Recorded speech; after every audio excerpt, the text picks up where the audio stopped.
Bem-vindo ao podcast Estrangeiros e Peregrinos. A mensagem de hoje será apresentada por Dennis Allen. Durante seu tempo na Terra, Jesus desafiou os pensamentos de todos os seus ouvintes. Em diversas ocasiões, os líderes religiosos questionaram e até rejeitaram seus ensinamentos. Na leitura dos registros do Evangelho, os livros de Mateus, Marcos, Lucas e João, encontramos frequentes discussões de Jesus com os escribas e fariseus. Os fariseus foram conhecidos como uma seita rigorosa, mas o Senhor mostrou que guardavam tradições humanas acima da palavra de Deus. Mateus capítulo 15 relata uma dessas discussões. Os fariseus e escribas, autoridades na lei do Antigo Testamento, criticaram os discípulos de Jesus por comerem sem lavar as mãos. O problema não foi questão de higiene, nem da lei em si, mas de seguir ou não as regras tradicionais criadas pelos religiosos. Jesus aproveitou esta oportunidade para abordar diretamente um assunto muito mais importante por trás da crítica feita por estes líderes. Como tratar das tradições humanas. Tradições são práticas, ensinamentos e costumes transmitidos de outras pessoas, muitas vezes de uma geração para outra. Os religiosos da época de Jesus guardavam longas listas de regras inventadas e transmitidas por homens, princípios que não vieram da lei revelada pelo Senhor. Tais tradições se tornaram assunto dos comentários de Jesus nas suas discussões com estes líderes. Jesus citou um exemplo específico: tradições humanas sobre ofertas ao Senhor e responsabilidades aos pais. Ele mostrou que as práticas dos fariseus foram contraditórias à lei de Deus, pois usavam as regras dos homens para negligenciar e desrespeitar a palavra de Deus. Suas tradições se tornaram meios convenientes de fugir de responsabilidades diante do Senhor. Por isso, Jesus usou linguagem forte na condenação dessas tradições humanas. Pense em algumas das expressões que Jesus usou nesse trecho. Mateus 15, versículo 3. Por que transgredis vós também o mandamento de Deus por causa da vossa tradição? Versículo 6. E assim invalidastes a palavra de Deus por causa da vossa tradição.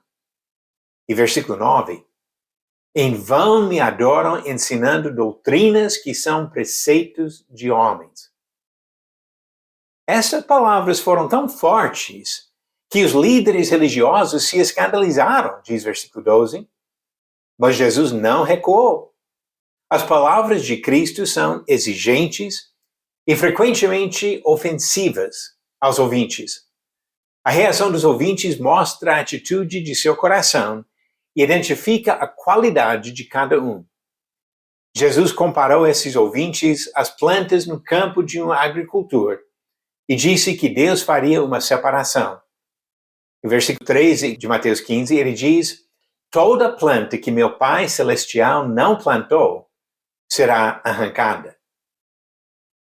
Devemos nos lembrar deste aviso quando consideramos as doutrinas e práticas nas instituições religiosas fundadas por homens.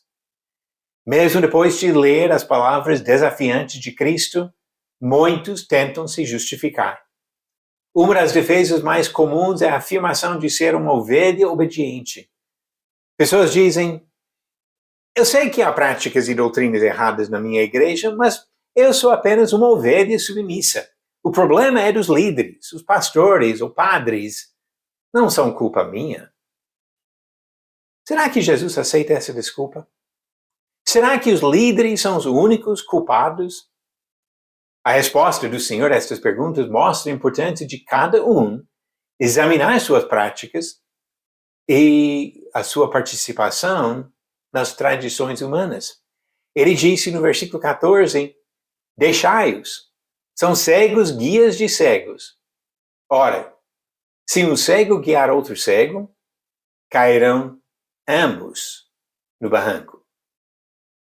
Não dá para nos isentar de responsabilidade pensando que os líderes são os únicos que serão cobrados. Nós devemos rejeitar qualquer tradição humana que contradiz a palavra de Deus.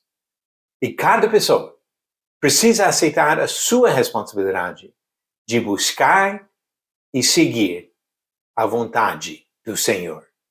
Vamos agora para as perguntas? A pergunta de ontem. Um eloquente pregador de Alexandria foi instruído por qual casal de cristãos? Alternativas. A. Ananias e Safira. B. Oséias e Gomer. C. Zacarias e Isabel. D. Áquila e Priscila. Se você conhece bem a história bíblica, vai perceber que nem todos esses são cristãos. Mas a resposta é certa. Alternativa D. Áquila e Priscila. Essa história se encontra em Atos capítulo 18, onde diz, versículo 24 e 26, nesse meio tempo chegou a Éfeso um judeu natural de Alexandria, chamado Apolo, homem eloquente e poderoso nas Escrituras. Apolo começou a falar ousadamente na sinagoga. Quando Priscila e Áquila o ouviram falar, levaram-no consigo e, com mais exatidão, lhe expuseram o caminho de Deus. A pergunta de hoje. Moisés conduziu o povo de Israel para um encontro com Deus em qual monte? Alternativas. A. Monte Sião. B. Monte Hermon. C. Monte Ararat. Ou D. Monte Sinai. A resposta vem no final do episódio amanhã. Em nossa busca de servir ao Senhor, vamos distinguir entre tradições humanas e a palavra de Deus, sempre valorizando a palavra de Deus acima de qualquer tradição que vem dos seres humanos. E que Deus nos ajude nessa caminhada para estar com Ele para sempre. Obrigado por nos acompanhar nessa jornada pelas Escrituras. Volte amanhã para ouvir mais uma mensagem do podcast Estrangeiros e Peregrinos. Pelo mundo